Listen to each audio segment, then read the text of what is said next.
Everyone, welcome back to my another daily vlog. সেই দিন সকালবেলা ঘুম থেকে উঠে আমার বেশ কিছু ভিজা কাপড় চোপড় ছাদে দিতে গিয়েছিলাম। তখন হঠাৎ করে এত ফুল দেখে আমি অবাক হয়ে যাই, কারণ এই গাছগুলো আমার যখন বারান্দায় ছিল একটাও ফুল ফুটতো না, একদম অযত্ন করা হতো। আর যেহেতু বৃষ্টির দিন ছিল তাই ভাবলাম ছাদে দিয়ে আসি, হয়তো বৃষ্টির পানিতে গাছগুলো একটু ভালো থাকবে। মাঝে মাঝে এসে দেখতাম গাছগুলো একটু একটু বড় হচ্ছে, বাট অনেকদিন পর আবার ছাদে যখন আসলাম এসে দেখলাম যে গাছ ভর্তি এত ফুল। গাছগুলো যত্নের অভাব হলেও আল্লাহর দেওয়া রহমতের কিন্তু কোনো অভাবই ছিল না, যে কারণে গাছ ভর্তি এত ফুল। সকালবেলার মেন কাজ থাকে নাস্তা বানানো, আর আমাদের বাসায় সকালের নাস্তায় প্রতিনিয়ত রুটি ভাজি থাকে।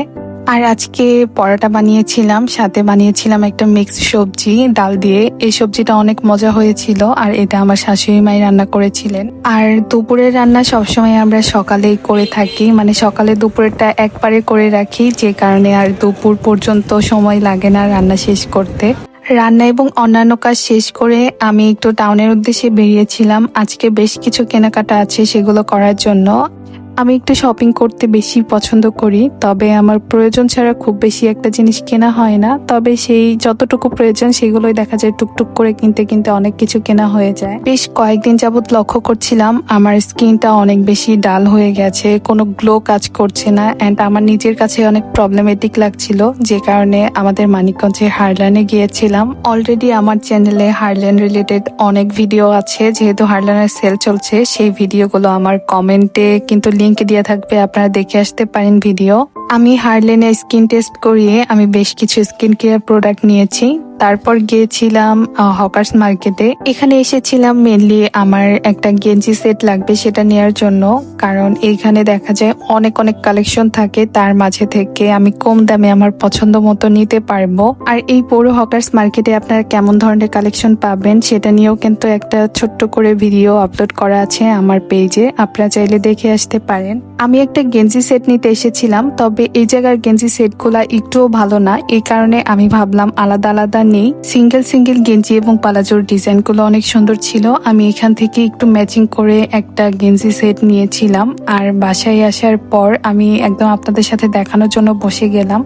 আমরা মেয়ে মানুষ তো একটা কিনতে চাইলেও একটা কিনতে পারি না, একটা গেঞ্জি সেট নিতে যেও অন্য কিছু দেখা যায় ভালো লেগে যায়। এই টিউলিপ ডিজাইনের প্লাজোটা অনেক সুন্দর ছিল, আমি ওইটা নিয়েছি। আর এই দুইটার কম্বিনেশনটা আমার কাছে ভালো লেগেছে, মানে যদিও আলাদা আলাদা ছিল আমি ম্যাচিং করে গেঞ্জি সেট বানিয়েছি। একটা গেঞ্জি আর একটা প্লাজো ছিল, আর রেড কালারের ওইটাও একটা নাইট ওয়্যার ছিল, যেটা আমি মানে সুতি কাপড়ে, যেহেতু ওটা আমি রাতে কমফোর্টেবলি পরে থাকতে পারবো। অ্যান্ড হারল্যান্ড থেকে এই স্কিন কেয়ার গুলো নিয়েছিলাম। সেই দিন ওয়েদার ভালো থাকলেও প্রচন্ড গরম পড়েছিল, আর এই গরমে বাইরে থেকে আসার পর মানে মনে হচ্ছিল ঠান্ডা কিছু খাই। তারপর ফ্রিজ খুলে দেখলাম যে ডিসকন আছে, আপনাদের ভাইয়া এনে রেখেছিল, তো ভাবলাম একটা ডিসকন ট্রাই করে দেখি। সেই সময়টায় এমনি একটু ক্ষুধার্ত ছিলাম, তারপর আবার এত গরম লাগছিল যে এই ডিসকনটা খেয়ে সেই দিন আমার অনেক ভালো লেগেছে। বাট ফার্স্টের দিন যেদিন আমি ডিসকনটা ট্রাই করেছিলাম আমার কিন্তু খুব একটা ভালো লাগেনি। মিস্টার হাজবেন্ড বলেছে 15 কেজি ওয়েট লস করতে, সেইখানে আমি কিনা আইসক্রিম খাচ্ছি। আমার কি দোষ বলেন, উনি তো আমাকে আইসক্রিম এনে দেয়, তাহলে আমি কি আর না খেয়ে থাকতে পারি? আর আমরা মেয়েরা তো চকলেট আইসক্রিম এগুলো একটু বেশি লাইক করি।